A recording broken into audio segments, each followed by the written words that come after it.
Good evening, mortals, and welcome to another episode of Tuesday Tales of Terror.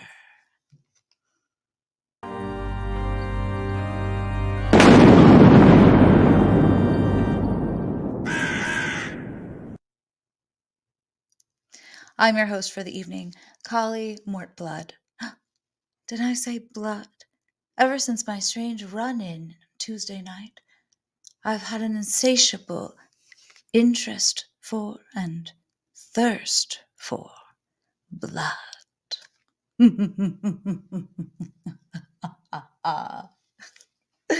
Yes, my friends, you have walked into my little dark corner of the internet, and I am happy to have you here. If this is your first time, every week we read short, spooky stories. If we end up reading a longer story, like we just finished, then we'll read it over multiple episodes.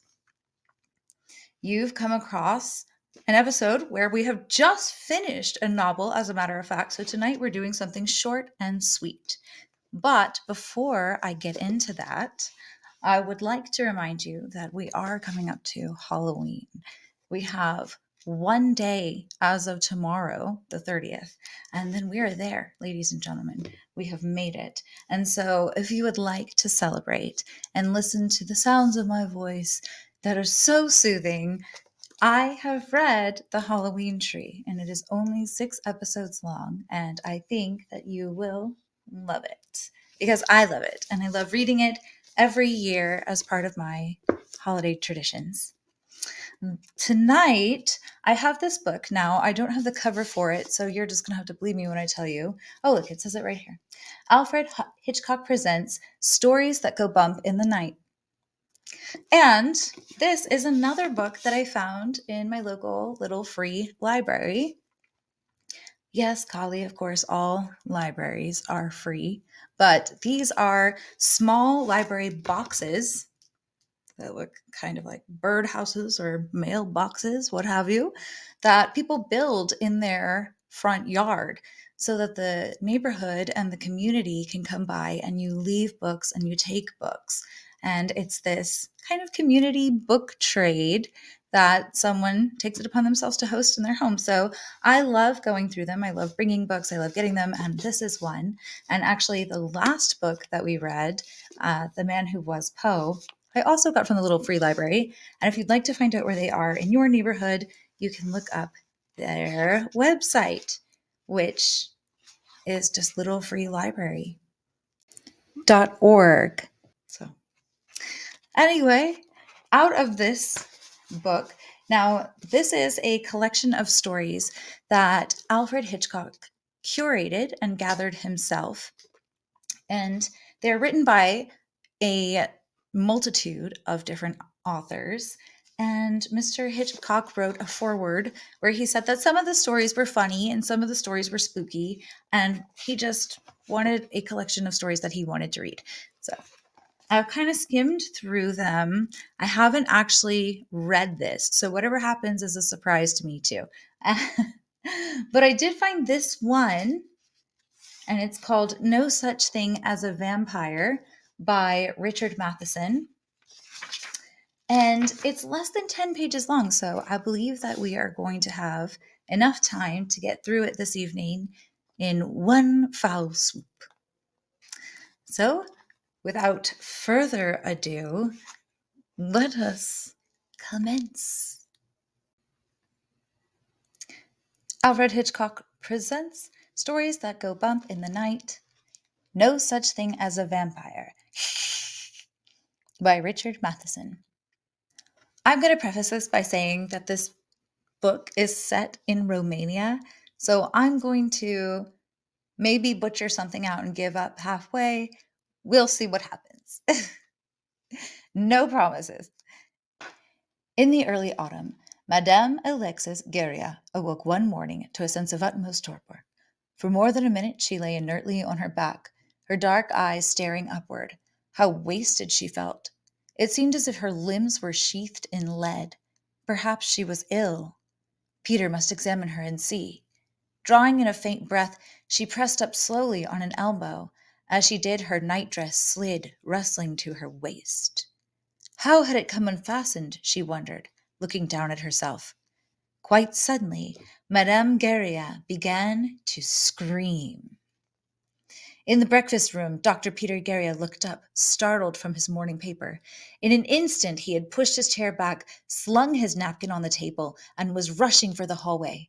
He dashed across its carpeted breadth and mounted the staircase 2 steps at a time. It was a near hysterical Madame Guerrier he found sitting on the edge of her bed, looking down in horror at her breasts. Across the dilated whiteness of them, a smear of blood lay drying. Dr. Guerrier dismissed the upstairs maid who stood frozen in the open doorway, gaping at her mistress. He locked the door and hurried to his wife. Peter, she gasped. Gently. He helped her lie back across the blood-stained pillow. Peter, what is it? I said no promises. Lie still, my dear. His practiced hands moved in swift search over her breasts. Suddenly his breath choked off. Pressing aside her head, he stared down dumbly at the pinprick lancinations on her neck, the ribbon of tacky blood that twisted downward from them. My throat, Alexis said. No, it's just a... Dr. Guerrier did not complete the sentence. He knew exactly what it was. Madame Guerrier began to tremble. Oh, my God. My God, she said. Dr. Guerrier rose and foundered to the wash bin. Pouring in water, he returned to his wife and washed away the blood. The wound was clearly visible now, 2 tiny punctures close to the jugular. A grimacing Dr. Guerrier touched the mounds of inflamed tissue in which they lay. As he did, his wife groaned terribly and turned her face away. Now, listen to me, he said, his voice apparently calm. We will not succumb immediately to superstition. Do you hear? There are any number of... I'm going to die, she said. Alexis, do you hear me? He caught her harshly by the shoulders. She turned her head and stared at him with vacant eyes. You know what it is, she said. Dr. Guerrier swallowed. He could still taste the coffee in his mouth. I know what it appears to be, he said, and we shall not ignore the possibility. However, I'm going to die, she said. Alexis, Dr. Guerrier took her hand and gripped it fiercely. You shall not be taken from me, he said. Okay, that's kind of romantic. All right, Dr. Peter Guerrier. Salta was a village of some 1,000 inhabitants situated in the foothills of Romania's Bihor Mountains. It was a place of dark traditions. People, hearing the bay of distant wolves, would cross themselves without a thought. Children would gather garlic buds as other children gather flowers, bringing them home for the windows. On every door there was a painted cross, at every throat a metal one. Dread of the vampire blighting was as normal as the dread of fatal sickness. It was always in the air. Dr. Guerrier thought about that as he bolted shut the windows of Alexis's room. Far off, molten twilight hung above the mountains. Oh, that's pretty. Molten twilight. Soon it would be dark again. Soon the citizens of Salta would be barricaded in their garlic-reeking houses. He had no doubt that every soul of them knew exactly what had happened to his wife. Already the cook and upstairs maid were pleading for discharge. Only the inflexible discipline of the butler, Carol, kept them at their jobs. Soon even that would not suffice. Before the horror of the vampire, reason fled. He'd seen the evidence of it that very morning when he'd ordered Madame's room stripped to the walls and searched for rodents or venomous insects.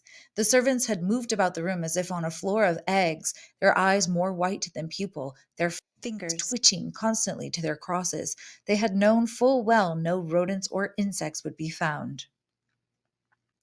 And Guerrier had known it.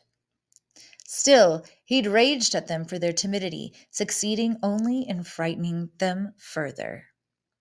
He turned from the window with a smile. There now, he said. Nothing alive will enter this room tonight. He caught himself immediately, seeing the flare of terror in her eyes. Nothing at all will enter, he amended. Alexis lay motionless on her bed, one pale hand at her breast, clutching at the worn silver cross she'd taken from her jewel box. She hadn't worn it since he'd given her the diamond-studded one when they were married. How typical of her village background, that in this moment of dread she would seek protection from the unadorned cross of her church. She was such a child. Garia smiled down gently at her. You won't be needing that, my dear, he said. You will be safe tonight. Her fingers tightened on the crucifix. No, wear it if you will, he said. I only meant that I'll be at your side all night. You'll stay with me. He sat on the bed and held her hand. Do you think I'd leave you for a moment? He said. 30 minutes later, she was sleeping. Dr. Garia drew a chair beside the bed and seated himself. Removing his glasses, he massaged the bridge of his nose with the thumb and forefinger of his left hand. Then, sighing, he began to watch his wife. How incredibly beautiful she was. Dr. Garia's breath grew strained. There is no such thing as a vampire, he whispered to himself. There was a distant pounding. Dr. Garia muttered in his sleep, his fingers twitching. The pounding increased. An agitated voice came swirling from the darkness. Doctor! It called. I can't get this page turned. Oh, sticky fingers. Garia snapped awake. For a moment, he looked confusedly toward the locked door. Dr. Garia! Demanded Carl. What? Is everything all right? Yes, everything is. Dr. Garia cried out hoarsely, springing for the bed. Alexis's nightdress had been torn away again. A hideous dew of blood covered her chest and neck. Carol shook his head. Bolted windows cannot hold away the creature, sir, he said. He stood tall and lean beside the kitchen table, on which lay the cluster of silver he'd been polishing when Garia had entered. The creature has the power to make of itself a vapor which can pass through any opening, however small, he said. But the cross, cried Garia. It was still at her throat, untouched, except by blood, he added in a sickened voice. This I cannot understand, said Carol grimly. The cross should have protected her. But why did I see nothing? You were drugged by its mephitic presence, Carol said. Count yourself fortunate that you were not also attacked. I do not count myself fortunate, Dr. Garia struck his palm, a look of anguish on his face. What am I to do, Carol? He asked. Hang garlic, said the old man. Carol's been an old man this whole time? I should have known. Make him older. Hang it at the windows, at the doors. Let there be no opening unblocked by garlic. Does that sound older? Garia nodded distractedly. Never in my life have I seen this thing, he said brokenly. Now, my own wife. I've seen it, said Carol. I have myself put to its rest one of these monsters from the grave. The stake! Garia looked revolted. The old man nodded slowly. Garia swallowed. Pray God you may put this one to rest as well, he said. Pietra? She was weaker now, her voice a toneless murmur. Garia bent over her. Yes, my dear, he said. It will come again tonight, she said. No, he shook his head determinedly. It cannot come. The garlic will repel it. My cross didn't. You didn't. The garlic will, he said. And see, He pointed to the bedside table. I've had black coffee brought for me. I won't sleep tonight. She closed her eyes, a look of pain across her sallow features. I don't want to die, she said. Please don't let me die, Peter. You won't, he said. I promise you. The monster shall be destroyed. Alexis shuddered feebly. But there is no way, Peter, she murmured. There is always a way, he answered. Outside, the darkness, cold and heavy, pressed around the house. Dr. Garriott took his place beside the bed and began to wait. Within the hour, Alexis slipped into a heavy slumber. Gently, Dr. Garriott released her hand and poured himself a cup of steaming coffee. As he sipped it, hotly bitter, he looked around the room.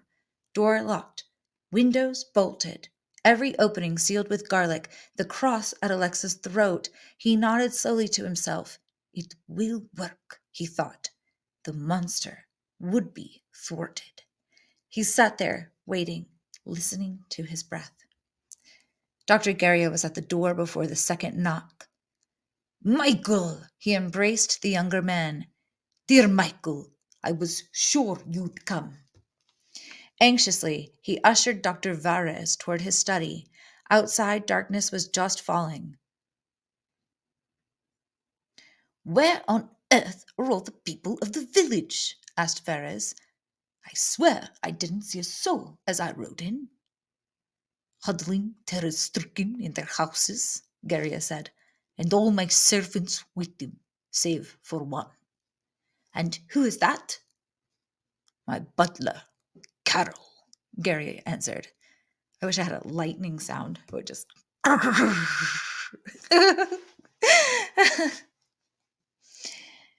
He didn't answer the door because... he didn't answer the door because he was sleeping, poor fellow. He is very old and has been doing the work of 5. He gripped Varez's arm. Dear Michael, he said, you have no idea how glad I am to see you. Varez looked at him worriedly. I came as soon as I received your message, he said. And I appreciate it, Garriott said. I know how long and hard a ride it is from Cluj. What else do you know about Dr. Varez that's long and hard? His medical history. What's wrong? Asked Varez. Your letter only said. Quickly, Garriott told him what had happened in the past week. I tell you, Michael, I stumble at the brink of madness, he said. Nothing works. Garlic, wolfsbane, crosses, mirrors, running water. Useless. No, don't say it. This isn't superstition nor imagination. This is happening. A vampire is destroying her. Each day she sinks yet deeper into that deadly torpor from which... Garriott clenched his hands. And yet I cannot understand it, he muttered brokenly. I simply cannot understand it. Come, sit. Dr. Varez pressed the older man into a chair, grimacing at the pallor of him. Nervously, his fingers sought for Garriott's pulse beat. Oh, never mind me, protested Garriott. It is Alexis we must help. He pressed a sudden trembling hand across his eyes. Yet how? He asked. He made no resistance as the younger man undid his collar and examined his neck. You too, said Varez, sickened. What does that matter? Garriott clutched at the younger man's hand. My friend, my dearest friend, he said. You tell me that it is not I. Do I do this hideous thing to her? Varez looked confounded. You? He said. But... I know, said Garriott. I, myself, have been attacked. Yet nothing follows, Michael. What breed of horror is this which cannot be impeded? From what unholy place does it emerge?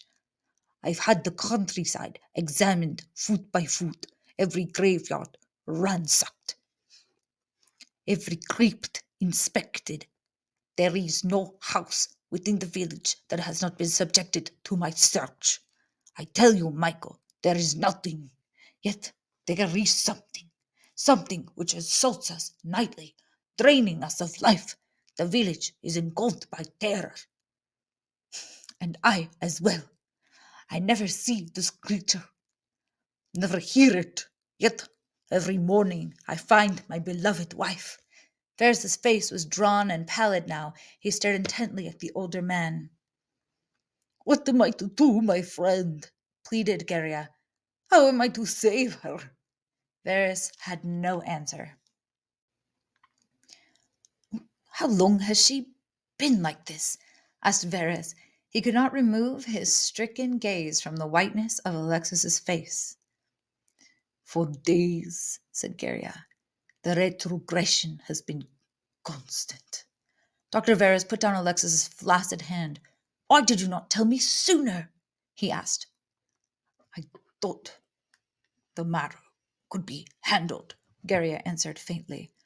I know that it cannot. Varys shuddered. But surely, he began. There is nothing left to be done, said Geria. Everything has been tried. Everything. He stumbled to the window and stared out bleakly into the deepening night. And now it comes again, he murmured, and we are helpless before it. Not helpless, Peter. Varys forced a cheering smile to his lips and laid his hand upon the older man's shoulders. I will watch her tonight. It's useless. Not at all, my friend, said Varys nervously. And now you must sleep. I will not leave her, said Geria. But you need rest. I cannot leave, said Geria. I will not be separated from her. Varys nodded. Of course, he said. We will share the hours of watching then. Geria sighed. We can try, he said, but there was no sound of hope in his voice. Some 20 minutes later, he returned with an urn of steaming coffee, which it was barely possible to smell through the heavy mist of garlic fumes which hung in the air. Trudging to the bed, Geria set down the tray. Dr. Varys had drawn a chair up beside the bed. I'll watch first, he said. You sleep, Peter. It would do no good to try, said Geria. He held a cup beneath the spigot, and the coffee gurgled out like smoking ebony. Thank you, murmured Varys, as the cup was handed to him. Geria nodded once and drew himself a cupful before he sat. I do not know what will happen to Salter if this creature is not destroyed, he said. The people are paralyzed by terror. Has it been elsewhere in the village? Varys asked him. Geria sighed exhaustedly. Why need it go elsewhere? He said. It is finding all it craves within these walls. He stared despondently at Alexis. When we are gone, it will go elsewhere. The people know that and are waiting for it. Varys set down his cup and rubbed his eyes. It seems impossible, he said, that we, practitioners of science, should be unable to. What can science effect against it? Asked Geria. Science which will not even admit its existence?